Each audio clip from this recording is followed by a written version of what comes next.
नारद जी का विवाह। एक बार नारद जी को यह घमंड हो गया कि इस पृथ्वी पर उनसे बढ़कर कोई दूसरा भगवान विष्णु का भक्त नहीं है। इस भावना से प्रेरित होकर उनका व्यवहार भी कुछ बदलने लगा।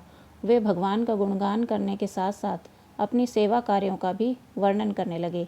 अब भगवान से कोई बात छुपी तो रहती नहीं, उन्हें तुरंत इस बात का पता चल गया। वे अपने भक्त का पतन भला कैसे देख सकते थे, इसलिए उन्होंने नारद जी को इस गलत प्रवृत्ति से बचाने का निश्चय किया। एक दिन भगवान विष्णु नारद जी को साथ लेकर वन में जा रहे थे। अचानक विष्णु जी एक वृक्ष के नीचे थक कर बैठ गए और बोले, नारद जी, हम तो थक गए हैं, प्यास भी लगी है, कहीं से पानी मिल जाए तो लाओ। हमसे तो प्यास के मारे चला नहीं जा रहा है, हमारा गला सूख रहा है। यह सुनकर नारद जी तुरंत सावधान हो गए। उनके होते हुए भगवान भला प्यासे कैसे रहें। वे बोले, भगवान अभी लाया, आप थोड़ी देर प्रतीक्षा करें। नारद जी एक दिशा में दौड़ गए। उनके जाते ही विष्णु जी मुस्कुराए और नारद जी को सत्य के मार्ग पर लाने के लिए अपनी माया को आदेश दे दिया। माया शुरू हो गई। नारद जी थोड़ी ही दूर गए होंगे कि उन्हें एक गांव दिखाई पड़ा, जिसके बाहर कुएं पर कुछ युवतियां पानी भर रही थीं। कुएं के पास जब वे पहुंचे तो एक कन्या को देखकर अपनी सुध-बुध खो बैठे, बस उसे ही निहारने लगे। वे भूल गए कि भगवान के लिए पानी लेने आए थे। कन्या भी नारद जी की भावना समझ गई। वह जल्दी जल्दी जल से घड़ा भरकर अपनी सहेलियों को पीछे छोड़कर घर की ओर लपकी। नारद जी भी उसके पीछे चल दिए। कन्या तो घर के अंदर चली गई, लेकिन नारद जी ने द्वार पर खड़े होकर नारायण नारायण का अलख जगाया। घर का स्वामी नारायण का नाम सुनकर बाहर आया। उसने नारद जी को तुरंत पहचान लिया। अत्यंत विनम्रता और आदर के साथ वह नारद जी को घर के अंदर ले गया और उनके हाथ पैर धोकर स्वच्छ आसन पर बैठाया तथा उनका खूब सेवा सत्कार किया। कुछ देर बाद उसने नारद जी से उनके आने का कारण पूछा। नारद जी बोले, आपके घर में अभी जो कन्या जल का घड़ा लेकर आई है, मैं उससे विवाह करना चाहता हूँ। नारद जी की बात सुनकर घर का स्वामी एकदम चकित रह गया, लेकिन उसे प्रसन्नता भी हुई कि मेरी कन्या ऐसे महान योगी तथा संत के पास जाएगी। उसने मंजूरी दे दी और नारद जी को अपने ही घर में रख लिया। 2-4 दिन बाद शुभ मुहूर्त में उसने अपनी कन्या का विवाह नारद जी के साथ कर दिया तथा उन्हें गांव में उतनी ही धरती का टुकड़ा दे दिया जिससे खेती करके आराम से अपना और अपने परिवार का पेट भर सकें। अब नारद जी की वीणा एक खूंटी पर टंगी रहती, जिसकी ओर उनका ध्यान बहुत कम जाता। अपनी पत्नी के आगे वे नारायण को भूल गए। दिन भर खेती में लगे रहते, कभी हल चलाते, कभी पानी देते, कभी बीज बोते, तो कभी निराई गुड़ाई करते। जैसे जैसे पौधे बढ़ते, उनकी खुशी का ठिकाना न रहता। फसलें हर वर्ष पकती, कटती, अनाज से उनके कोठार भर जाते। नारद जी गांव के एक संपन्न किसान माने जाने लगे। वर्ष दर वर्ष बीतते चले गए और नारद जी की गृहस्थी भी बढ़ती चली गई। अब नारद जी को एक क्षण की भी फुर्सत नहीं मिलती थी। वे हर समय बच्चों के पालन पोषण तथा पढ़ाई लिखाई में लगे रहते अथवा खेत का काम करते।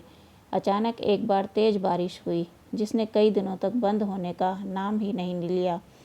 मूसलाधार बारिश के कारण गांव के पास बहने वाली नदी में बाढ़ आ गई। चारों ओर पानी ही पानी फैल गया। कच्चे पक्के सभी मकान ढहने लगे।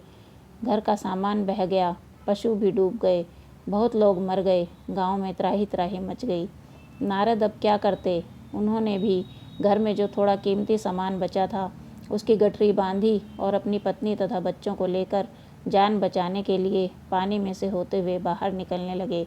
नारद जी बगल में गठरी एक हाथ से बच्चे को पकड़े और दूसरे हाथ से अपनी पत्नी को संभाले हुए थे। पत्नी भी एक बच्चे को गोद में और एक का हाथ पकड़े धीरे धीरे आगे बढ़ने लगी। पानी का बहाव बहुत तेज़ था।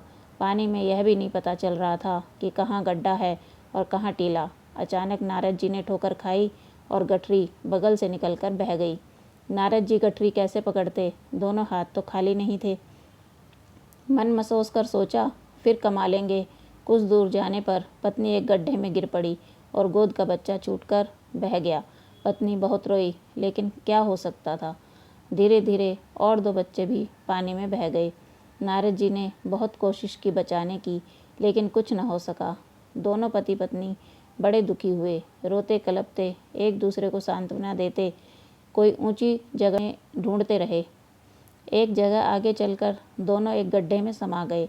नारद जी तो किसी प्रकार गड्ढे में से निकल आए, मगर उनकी पत्नी का कहीं पता नहीं चला। बहुत देर तक नारद जी उसे इधर उधर दूर दूर तक ढूंढते रहे, लेकिन कोई फ़ायदा नहीं हुआ। रोते रोते उनका बुरा हाल हो गया। दिल पत्नी और बच्चों को याद करके फटा जा रहा था। उनकी तो सारी गृहस्थी ही उजड़ गई थी। बेचारे क्या करते, किसे कहते। अंत में उन्होंने कहा, हे भगवान, ये क्या हो गया। भगवान का ध्यान आते ही नारद जी के मस्तिष्क में प्रकाश फैल गया और पुरानी सारी बातें याद आ गईं। वे किस लिए आए थे और कहाँ आ गए।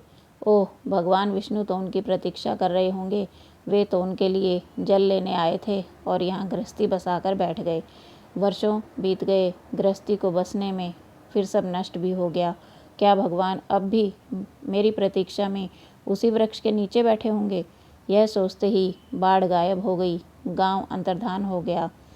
वे तो घने वन में खड़े थे। नारद जी पछताते और शर्माते हुए दौड़े। देखा, कुछ ही दूरी पर उसी वृक्ष के नीचे भगवान लेटे हुए हैं। नारद जी को देखते ही उठ बैठे और बोले, अरे भाई नारद, कहाँ चले गए थे, बड़ी देर लगा दी, पानी लाए या नहीं। नारद जी भगवान के चरण पकड़कर बैठ गए और लगे आंसू बहाने। उनके मुंह से एक शब्द भी नहीं फूटा। भगवान मुस्कुराए और बोले, तुम अभी तो गए थे, कुछ अधिक देर थोड़ी ही हुई है। लेकिन नारद जी को लगा था कि वर्षों बीत गए। अब उनकी समझ में आया, यह सब भगवान की माया थी, जो उनके अभिमान को चूर चूर करने के लिए पैदा हुई थी। वे सोचने लगे, उन्हें बड़ा घमंड था कि उनसे बढ़कर त्रिलोक में कोई दूसरा भक्त नहीं है। लेकिन एक स्त्री को देखकर वे भगवान को भूल गए। उन्हें पछतावा होने लगा और उनका घमंड भी जरा सी देर में ढेर हो गया। वे फिर से सरलता और विनय के साथ भगवान के गुण गाने लगे। दोस्तों, अगर यह कहानी आपको पसंद आई हो तो please like, subscribe and share my channel शिक्षा बाय स्टोरी। धन्यवाद।